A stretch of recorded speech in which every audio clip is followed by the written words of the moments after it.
cool. I'm gonna start now.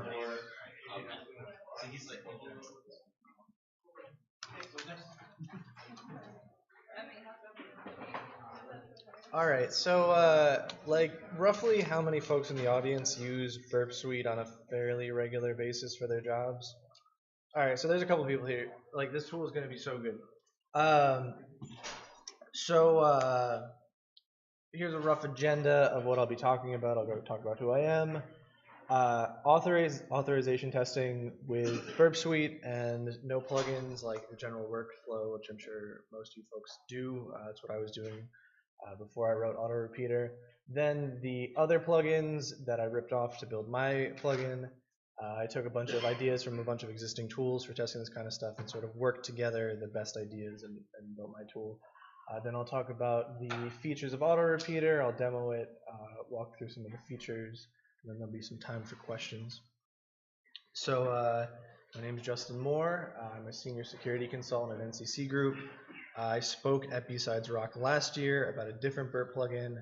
I wrote an alternative to the decoder tab inside Burp Suite. I had some not so choice words about like building Burp Suite plugins. Most of that stands true. And then as far as my job, like you hack stuff, do all kinds of things. Mark's my coworker. Mark Alcori, he did a Wi-Fi training. I worked with him too. Jason Ross. So for those unfamiliar with Burp Suite in the room, like the 75% of you who might not be familiar, so Burp Suite is an intercepting HTTP proxy that allows you to modify and send data. So basically, you have a web browser, you point your web browser at Burp Suite, you navigate through a web application, it sends HTTP requests. Burp allows you to view those HTTP requests that you wouldn't otherwise be able to see. And then you can also like modify them and let them go through or resend them multiple times, or just kind of assist in doing like web application security type tasks. There are a few other like HTTP proxy type tools, but basically Burp Suite's the de facto tool. It's what everybody uses. If you're like a professional pen tester, more likely than not you're going to use this unless you have like strong feelings against Burp Suite. Then you'll use like Zap maybe, or there's a few others, man in the middle proxy. But basically, like if you're doing web application security, Burp is what you use. It's what you have. So the reason I built this plugin was so applications are getting like really complicated now. So you have a web application, it'll have a bunch of different roles or organizations, like a really complicated like permission structure, right? This introduces the risk for authorization mistakes. So if you have an authorization issue inside of a web application, at a minimum you're going to get an information disclosure bug, which is like not that great, but it's a bug, At worst, you can get like privilege escalation. So if you're, let's say, a regular user and you can interact with some like administrative APIs, you can become the administrator and do escalate to that permission level. And then also there's other instances where like maybe you're able to escalate to administrator permission level and then use that to like reset credentials for other accounts and hijack other accounts. So it really opens up like quite a large array of security issues that you're going to want to test for that are common and they're difficult to prevent against.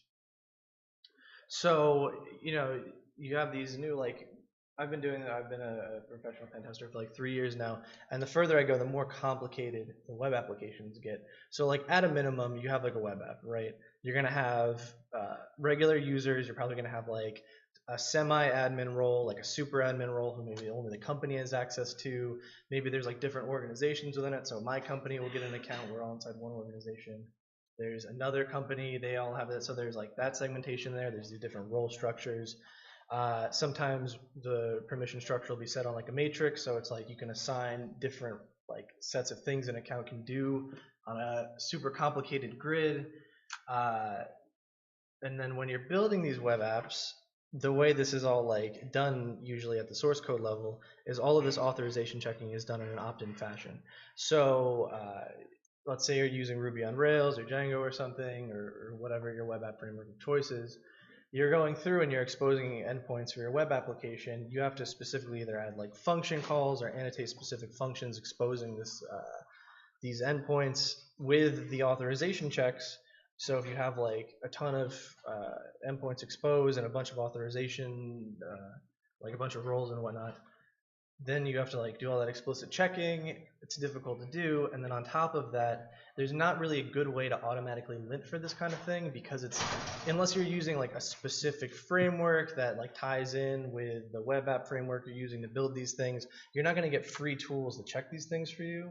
So I've seen clients will build their own like linting tools that will go through the source code and make sure that specific functions are annotated in specific ways to make sure that the authorization checking happens there. But unless you have like a really complicated development like process and a security team who's thinking about these things, you're not going to be doing these while you're building a web app. So for like 9 out of 10 different companies where we're doing these tests, they don't have that super in-depth like custom code analysis built in every time they like check into Git.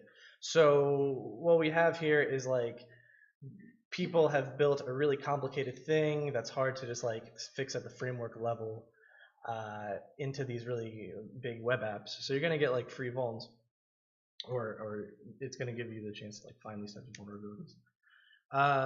And then, like I said, the apps are just enormous. Like, it's super common. You know, you sit down for a 2x2 pen test, or it'll be you and another person for 2 weeks, and it'll be like 100 API endpoints. They'll have like 6 different roles, and then you have to go through every single one. It's like you have to check authorization on those 100 different API endpoints.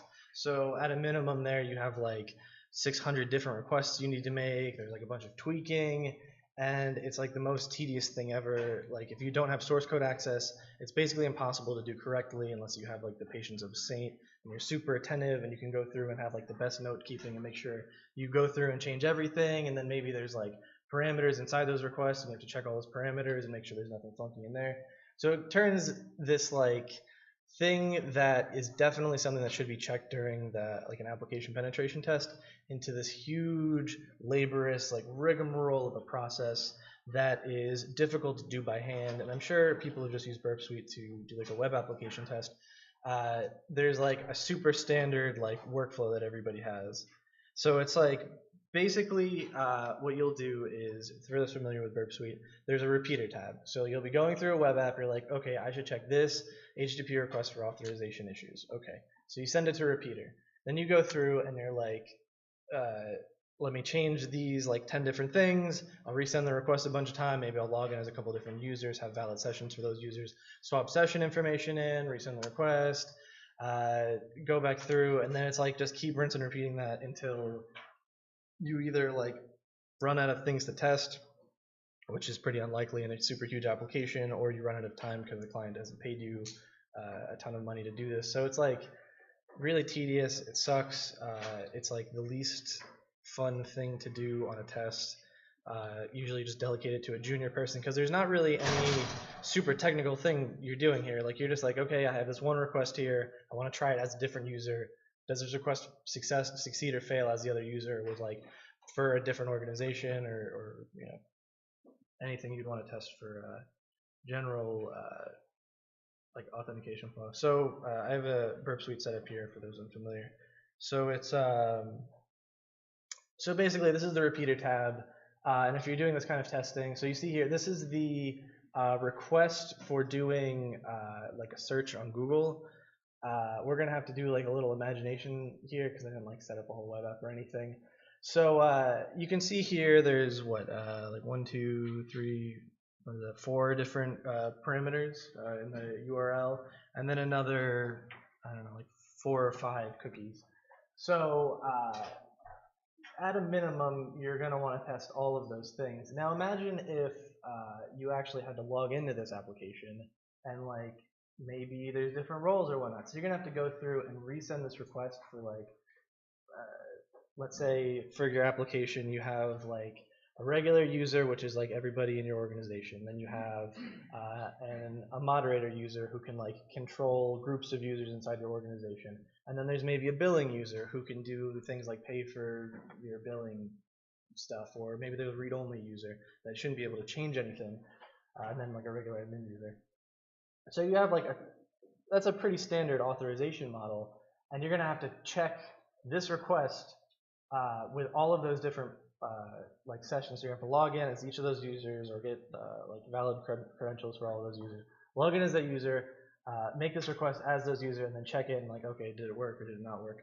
And then you have to do that for every single endpoint, and it just involves a lot of like, okay, so I hit the go, it sends the request, you look at it, okay, is it good? And then you go in here and you're like, oh, I searched BSides.ROC, like, oh, I'm going to have to search BSides.ROC 2 here for whatever reason, and then make another request. And you just do this forever, and it's like hours and hours and hours of your day are just sent to like, you have this pane, you tweak a little bit of data, you resend it, and you look at it, which like sucks so bad. If you have like a complicated application and there's like, you know, you want to check, you know, all of these endpoints, like, oh, I got to make sure they have authorization checking and they do this and they do that. Your whole day is spent like twiddling data inside Repeater, and it's not fun. It's super tedious. Because it's not great, let's get this back up. So a lot of people have, so I think 3 other people or 4 other people have thought about how to make this suck less with Burp Suite. So basically, these other people have built these other plugins to deal with it. These are the 3 main ones. I think mine is the 4th. I didn't see any other ones. I've used all of these, and then I decided they weren't adequate, so I built my own. But they all have really good ideas. So the first one I used was Ozzy, which has been around for like 4 or 5 years. As far as I know, it's the first like authorization checking plugin for Burp Suite. And basically, the process for it is you go through an application, and then you like right-click requests and send them to Auth-Z, and then you can specify cookies to change inside of it, and then it'll have like a bunch of requests that you have queued up, and then the cookies you've changed, and then you click like resend or whatever the button is, and then it'll go through and resend all of those requests with a cookie replaced, which is better than nothing, but it still involves you having to go through and like denote which things need to have authorization testing, and that's too much for me. I couldn't. It's too many steps. So this is what it looks like. You can see here, like there's the cookie replacement up at the top, and then the requests that you're going to change, and then the new responses after they've been resent. It works pretty well. I recommend everybody check it out. It's a good starting place. Then there's OffMatrix, which is, as far as I can tell, the most popular authorization testing plugin. This one's a little bit handier. It's basically just like a strictly better version of Auth-Z. You can set up these complicated authorization matrices and like denote, oh, this request is like a logged in user, this request has this role. It's pretty handy, but it also has that same problem with Ozzy where you have to go through and set a bunch of stuff up beforehand. So you have to like send a bunch of requests to it, build up this complicated like authorization model that you're checking against, and then you go through and resend it all, and then you go through and check, and it's all, you know, you see where the issues are. It has the most stars on GitHub, which is how I determine it's the most popular. It's apparently very popular and quite good. I suggest everybody give it a look. This is what it looks like. Is that what it looks like? Yeah, that is what it looks like. So you can see there where there's like, you set a bunch of these different like roles, and you have like employees and managers and HR and all that, and you can set them up, and then those requests map to those, and you can like build in the checking model, and then it'll make all requests as the other users, which is handy, and it seems like a really good idea. I suggest everybody try it. But setting that whole thing up is like, I don't have patience for that. A lot of times you're not going to know what the important things to check authorization are until like you're doing the test, so then you have to like go back through and like change things, and then maybe you find out like new roles or something later on, and it's just setting this kind of stuff up is like not my jam. And then the last one, which is the reason I actually built AutoRepeater, is Autorize. So AutoRepeater stole the one thing from Autorize, which is, I think, probably the best feature of this one and super useful. So for a little backstory, I was on a test. I found out about Autorize, and basically this application was like, had like 4 roles. There was like a user, a billing user, a read-only user, and admin user, and then different organizations. And it was like a simple web app. You could view like information about, like, it had like a UI where you could like see information about like how apps you deployed inside their platform were doing. And I was like, I need a better way to test this. I have to test authorization on all these endpoints. So I downloaded Autorize, and what you can do with Autorize is basically turn it on, and it will go through and do automatic find and replaces on requests as they're going through Burp Suite, and then make a replacement on the request and resend the request. So I like logged in as the admin user, I logged in as like the regular user, like a non-permissioned user, like a read-only user, and then I told it to replace the session cookie. I browsed the website, it resent all the requests. Then I was able to go through and check for places where they weren't doing authorization checking correctly, and like a regular user could read like admin-only data that they weren't supposed to be able to. So I thought this idea was really good. However, you can only replace one thing at a time, which meant even for doing the testing I was doing, so I had like 4 roles, I had to go through the whole application 4 times, and it wasn't great. Like it just took too much time, and I had to go back through, and then you have to log back in. And I was like, I could do this faster and better in a more efficient way. So this is what it looks like. Basically, it does a little like magic for you and check to see like how the authorization checking was performed on specific requests or repeats. It just does like some simple regular expression type stuff to like diff them against the original request and the secondary request. It's also very good. I don't think there's a whole lot of reason to use Autorize anymore now that AutoRepeater exists, but mine is like the spiritual successor of it, and this is where I got most of the ideas from. So, so for AutoRepeater, I was like, I really like the idea of being able to just turn a thing on, you press a button, you browse a website, it just starts copying requests for you, starts making them all over the place. I like that idea. There's not really a whole lot to set up. It takes like 2 seconds to set up. You like paste in a value. You're like, I want this cookie to be replaced out for this other cookie on all of the requests that go through Burp Suite. Sets that up super great, does them all. It's really nice. Burp Suite also has ability to do find and replaces within requests that pass through the proxy. So under the proxy settings, you can set up like an automatic find and replace, which will just automatically do replacements in line. If you wanted to like strip out a specific header or something, you could set that up within the proxy itself, and it'll just like always strip out that header. If you wanted to do like make sure like your pages aren't cached or anything, you always got a fresh version. And then also I really like the repeater tab where you could like send things to it and like kind of twiddle around with things. Like that's super useful. And I like the idea where there's like the 2 panes and you can see things really easily. So basically what I did was I took all of those ideas and I rolled them together into one new tool, AutoRepeater, with more of a mindset of building a really good authorization testing tool, but also something that's good for doing more general purpose testing, where you could just like, if you want to replace anything and make new requests, you can do anything. You want to check cross-site scripting and all the requests. Very easy to do with AutoRepeater. So this is what the general UI looks like. On the top left-hand corner, there's a log of all of the requests that have been sent from AutoRepeater. You can't see it, but up at the very top, there's like a bunch of tabs. So there's like different tabs, which all have a new UI of this. So if you want to set up any number of replacements, you can have them all differentiated in different tabs. So the top left is all of the requests you've sent. Then there is the deactivate and activate button, which lets you to turn on and turn off AutoRepeater. Down on the bottom the bottom of the screen, there is the request response view that Repeater has, along with a diffing window. So I took a string diffing algorithm that will automatically take the original request and the original response and diff them against the modified request and response to allow you to quickly see like, oh, I tweaked this value. What does it look like? Like what's the response differ and how's the request differ? So you can see in those two, I tweaked like I don't know what I changed, but I changed something, and then you get like a different timestamp, which makes sense, but it didn't actually impact the response a whole lot. And then up in the top right-hand corner is how you configure AutoRepeater. You can set up base replacements. So if you have things that need CSRF tokens to be replaced, you can have that set so you could always have new requests go out with like a CSRF token or a session cookie or something that's going to break a request. You can set that to always be replaced. And then every replacement you set, you can go through and you add new ones, and it'll just do replacements for you as you go.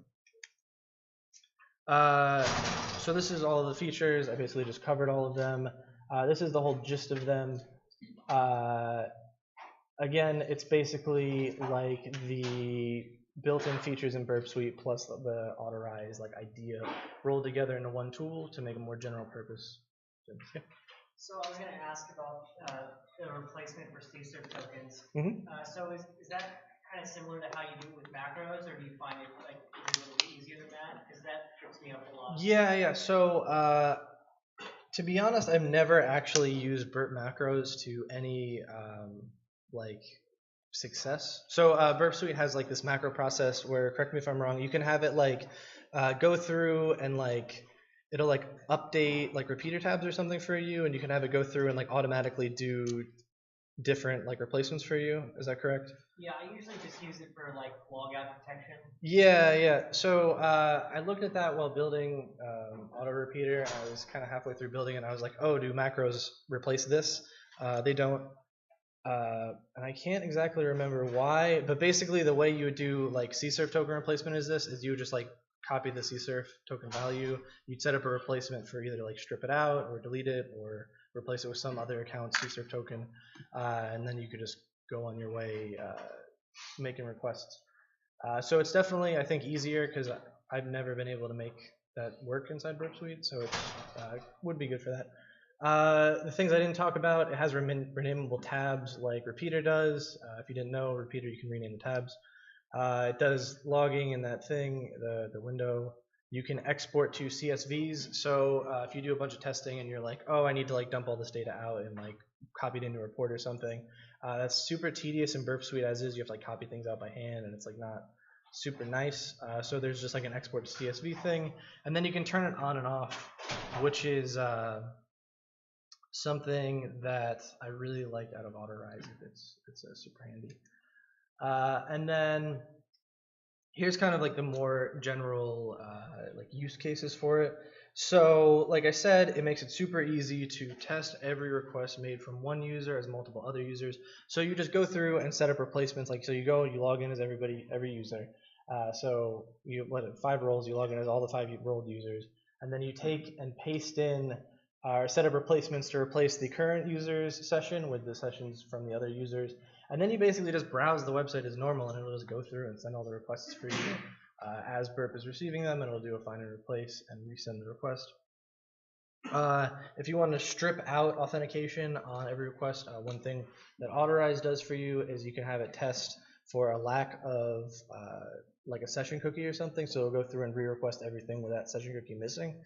So you can go through, set up a replacement for the session cookie, just don't put a replacement value, and it'll go through and try those requests with the session cookie missing.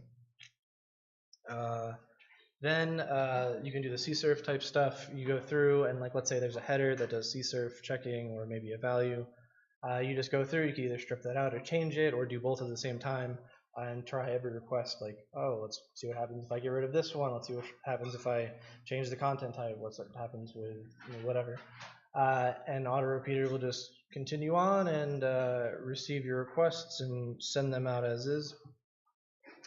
Then for more like general purpose things, so there might be something like an email parameter that comes up a bunch, or like an organization name or like a username parameter or something like that, where you're going to want to go through and like try and replace that parameter with some other parameter for every single instance of it inside the application, which can be really tedious to do if you're doing this by hand, because you go through and you have to like go through your logs and search for it and find these as you're testing, which can definitely be error prone. You're testing for days.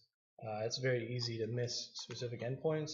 So if you see an email parameter in one spot and you're like, oh, or a username parameter, you just set up an AutoRepeater replacement, and then AutoRepeater will, and every time it sees that parameter, it'll go, okay, I'll switch this out for a different email address, resend the request, and then you'll be able to do that response.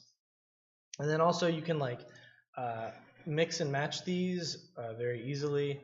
The way AutoRepeater is built, it's really easy to set up like a base replacement for like, oh, I want to try this without CSRF and I want to try it as a different user, or I want to try emails, or I only want to, really kind of whatever. It's super general purpose. I built it with that idea to not limit you to have to do authorization testing with it. You can really use it any place where you think you're going to be doing the changing inside repeater often. Instead of doing that, you switch it over into AutoRepeater. You set up AutoRepeater to do the replacement for you automatically, and then it will just go through and automatically replace the values for you and send them out for you. So here's a demo of the tool, which I'll kind of show how it works, because some folks have been having trouble kind of understanding the gist of it, so I figured I'd cover that here. So here's that request that I did earlier to the Google endpoint, or to the Google search endpoint. And this doesn't have to be set up this way. I have AutoRepeater to just check any outgoing request from Burp to just do find and replacements on that.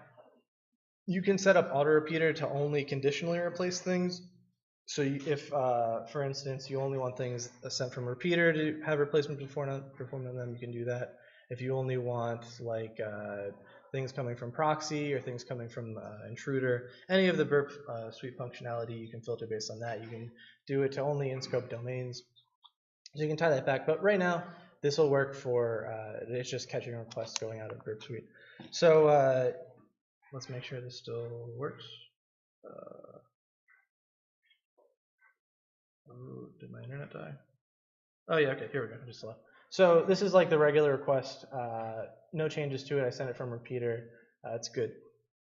So we see here that I have this BSides Rochester 2 thing from before that I was twiddling with. Let's go inside AutoRepeater and let's like always change the occurrence of BSides Rochester to I don't know, just like a bunch of A's. So you go inside AutoRepeater and you go to the under the replacements, you click edit because I already have one existing, and then you can do a request parameter value. There's a whole bunch of different ones, so if you want to change headers or change the whole request body, so if you have like a post body that matches specific things that you always want to replace, you can automatically replace that. You can do replacements by parameter name, by parameter value, by cookie name or value, the whole first line of the first header in the request. Arbitrary strings, you can add headers, you can remove parameters, remove values, remove cookies, and then one where you can match parameter's name and then replace the corresponding value for that parameter within the request. But I'm just going to use request string because this will just match every single occurrence of BSides Rochester with it that goes through this. It sees, it'll find and replace it with a bunch of A's. Yeah, so let's do BSidesROC, and yeah, we'll do a bunch of A's, and then you can have it replace either the first occurrence or every occurrence of it. Let's just do the first occurrence because that makes sense. And then if you have something conditionally that you want to match, you can have it set to match on regular expressions. So you would just flip this on. This I just want regular string matching, so we're not going to turn that on. And then you enable it, and then you activate AutoRepeater to make sure that it's turned on.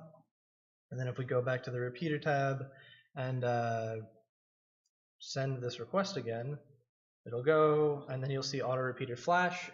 So every time AutoRepeater sends a request, it'll flash. The reason it does that is because before I would have it turned on and forget it was turned on, so it would be making all these requests. And there's no visual feedback otherwise that requests are being generated by AutoRepeater. So I added this to make it quick and immediately obvious that AutoRepeater was doing something. So it flashes, and then we can see here that if we diff it, you can see that BSidesROC was switched out for a bunch of A's. And then one thing about the content diffing is if they're really huge responses, then diffing is like a super CPU intensive process. So there's a hard limit on like 100,000 characters or something along those lines where it'll stop diffing past. But regardless, we can still view the modified response, and it's just like a huge amount of JavaScript. Which is why this was like too much to diff. I'm assuming this is like the Google, like what it gives you back when you search something. It's probably not all that different from the original one because that's a valid, it's like a valid replacement. So then to show how those conditions work, so there's these conditions over here. So let's say you didn't want replacements to occur for things like advertising frameworks included within an application.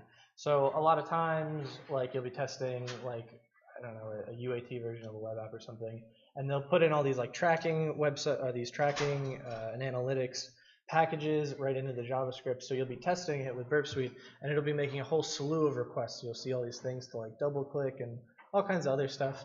And you don't want replacements to happen on those because one, that's out of scope, and two, it's gonna like fill up your AutoRepeater logs. So you can just flip this to make sure that it only happens for things that are in scope. Right now, I don't have Google in scope, so I send that. You can see that AutoRepeater doesn't do anything because that's out of scope. And then if I go and add it back into scope, where's the add to scope?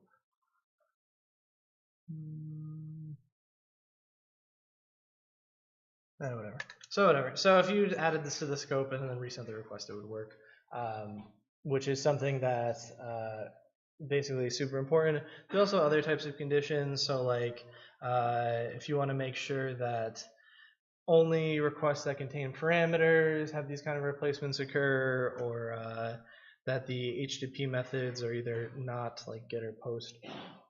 These are all the ones that are the default for the Burp proxy. So if you go to the proxy page and look for options and then these here, I just kind of stole these things and built those into my tool because they seemed like reasonable like primitives or defaults. I also took basically all of the features supported by the conditions here. They work the same in AutoRepeater. I implemented them all. So if there's some kind of conditions that you'd like to set up inside the proxy to only proxy specific requests, AutoRepeater can do the same. And then one example of the base replacements, so there's a little bit of a bug in the base replacements right now where it sends extra requests, but that'll be fixed soon. So like I was saying earlier about the like CSRF tokens, so if you go changing requests inside of or if you start changing like authorization headers and cookies and whatnot inside of a request, and you don't update like the CSRF header, the requester is never going to work. Like you're going to go through, it's going to fail the CSRF check, and then you're wasting your time basically. Like you'd have to go in and like have a matching CSRF token and make sure that matches the authorization header, and you have to do more than one replacement to make that actually work. So I added support for base replacements, and basically what base replacements will do is it will bundle together all of the base replacements you have and apply them to the request, and then it will take that request with all the base replacements performed to it, and then for every replacement defined, it will resend that request. So so for example, let's say I want to change the let's try, I don't know, let's try the refer header. So let's change, let's always switch out google.com for, let's say like not google.com, I don't know.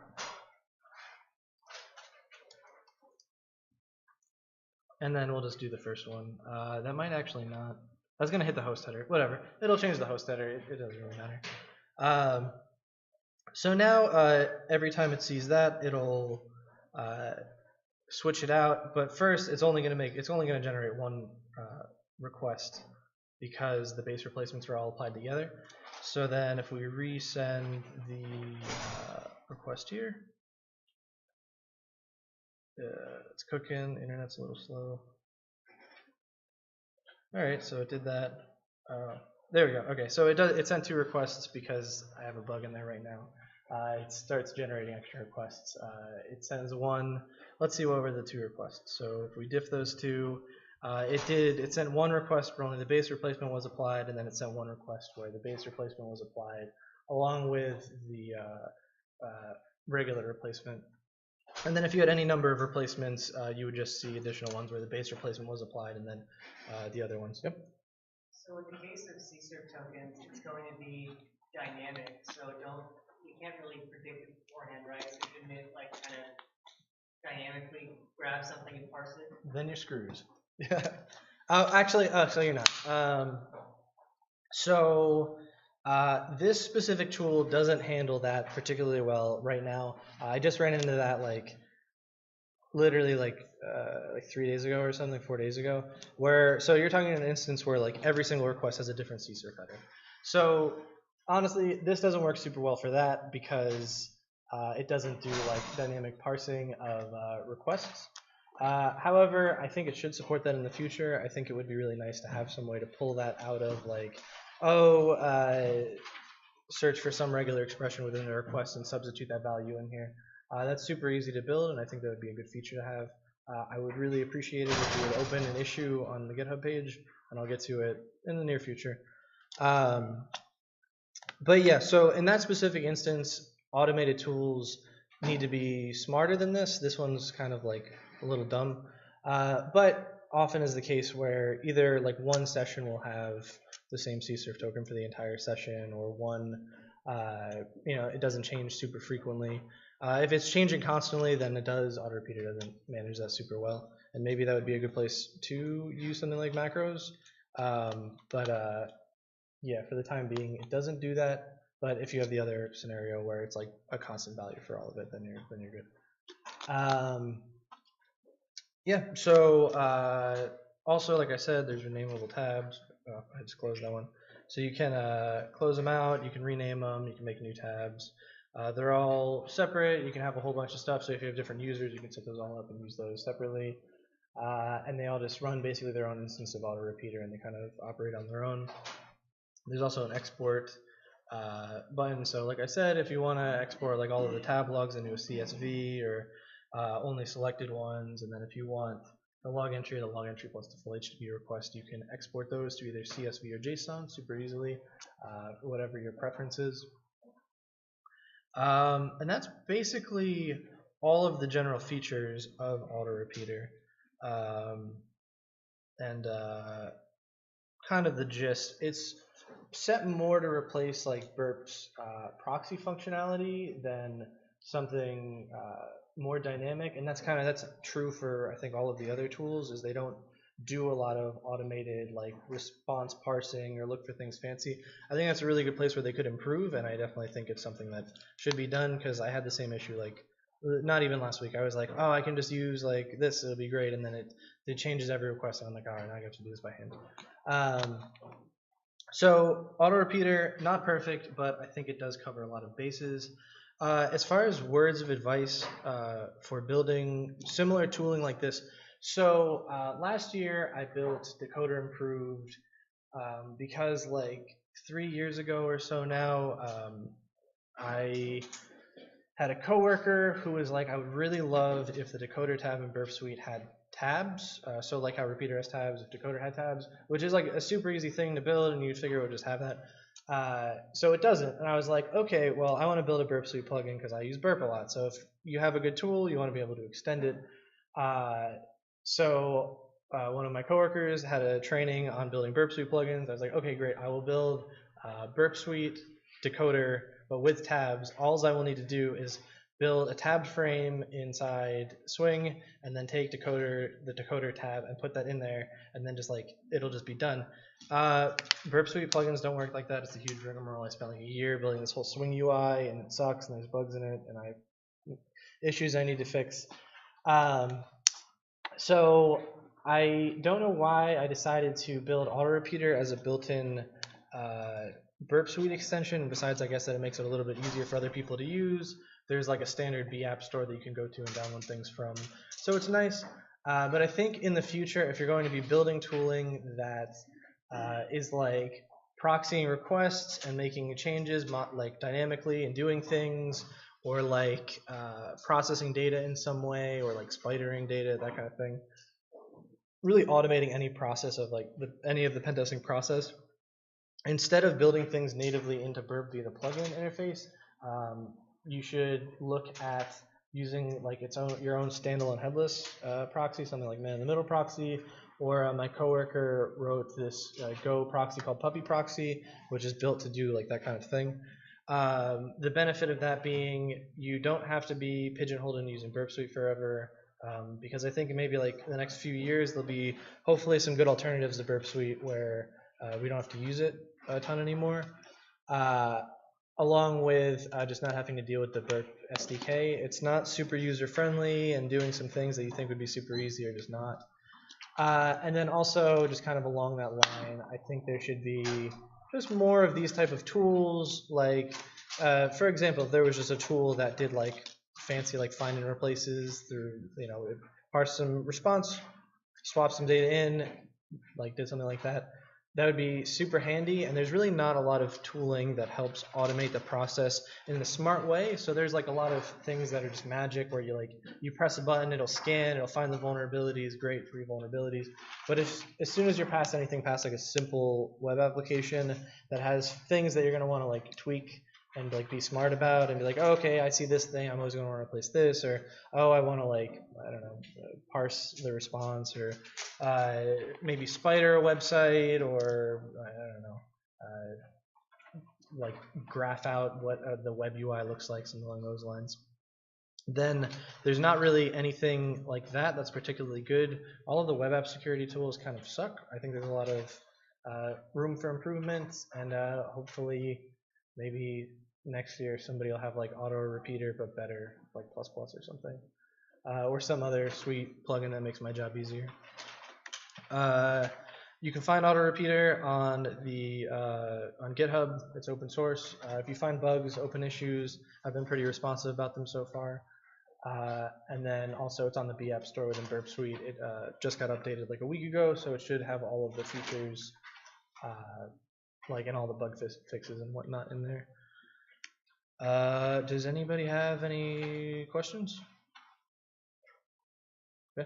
So one thing that I wanted to see if you could demo it is I saw you do the find and replace original, then the change. What if you wanted to do that with say 4 or 5 user roles? How would that look? Yeah. So I can definitely show that. Exit this. So if you want to use this to do a bunch of replacements, so let's just go back to, I accidentally closed out the tab, but where's the repeater? I moved it. So okay, so for the sake of imagining, let's assume that like I don't know what. Yeah, this one. This one looks important, right? So let's assume like this cookie right here is the like authorization. What it's used for auth. So we'll copy that. We'll go to AutoRepeater, and then assuming there's nothing else in there that'll break it. So this is like kind of the simplest case, like no fancy CSRF mitigations, nothing like timestamp that's breaking things. None of that. Assume maybe it's just like an API that's just like you're interacting with. So I just use the request string for a lot of things. There's fancier, like you can do parameters, headers, that kind of thing. Strings work for everything, and they're not broken. They're like 100% great. They cover everything. They'll always work. So I just use those. That's something I learned like afterwards. Just if you're building these kind of tools, just do string replacements, nothing fancier. And then I don't know, like user 1, 2, 3. So you have like, make sure this is copied. So I have like user 1, 2, 3. So this is like some other authorization cookie. And then you would just do a replacement for the same thing, but you just type in like, I don't know, 4, 5, 6. And then, and I think I messed up that second one. Yeah, so this should just be request string. So you click that. So then you have those all set up, and then just make sure they're checked on the side. And then from inside repeater, or like I said, it doesn't have to be a repeater. It'll just work through proxy as you're browsing a website. So I'll send the request. It's good. It's cooking. Now AutoRepeater blinked. And you can see that now it's generated those 3 requests. So you can go and you'll see that it replaced that one cookie for that one value, for the other value, and then for the other value. So if you wanted to separate this out and then like imagine like you have like a static CSRF token that you want to replace for all of those, you just open new tabs. So you just have like a new tab, and then in the base replacement of one tab, you'd be like replace the CSRF token, and then also in the regular replacement, you just like replace the value. Or you just put them both in the base replacement, so you can kind of mix and match what you need to replace to make the request work, as long as it's static. Yeah. Cool. Any other questions? So when you've been testing like multiple users, like I'm imagining like 1 user per tab, I guess is Yeah. So sorry, you're like right under your light. Yeah. Yeah. So I think one user role per tab makes sense in some spots. I think for like the spot I just did where like you don't have to change anything else, you can just like do like one cookie replacement and have it resend the request. That's probably good enough for that. But you can have like basically any number of tabs. They all just work separately. It takes a little bit of time to process. Like it is multi-threaded and stuff, so it's not terrible. But you could really whatever you like. Some people are really particular about having things set up by tabs. That's why I have renamable tabs. I had one coworker who was really particular about being able to rename the tabs for what he was testing. So I was like, okay, I can build that in. And then also one thing I forgot to note is like this is cache, so if burp closes, all your settings will stay, all your replacements will stay. But yeah, you set it up really however you want. It's pretty general purpose. It's pretty flexible. However you think, whatever works for you, it works good. Yeah. Yeah. So as far as I can tell, it shouldn't have any serious performance impacts unless it's unless there's some like either like crazy number of requests going through. Like it's like has to be reasonable, right? Like every time you go through a request, like if you have like 500 replacements and you're going through and there's like a million requests coming out of your browser, like it'll probably slow burp down a little bit, but all of the request sending is done in separate threads.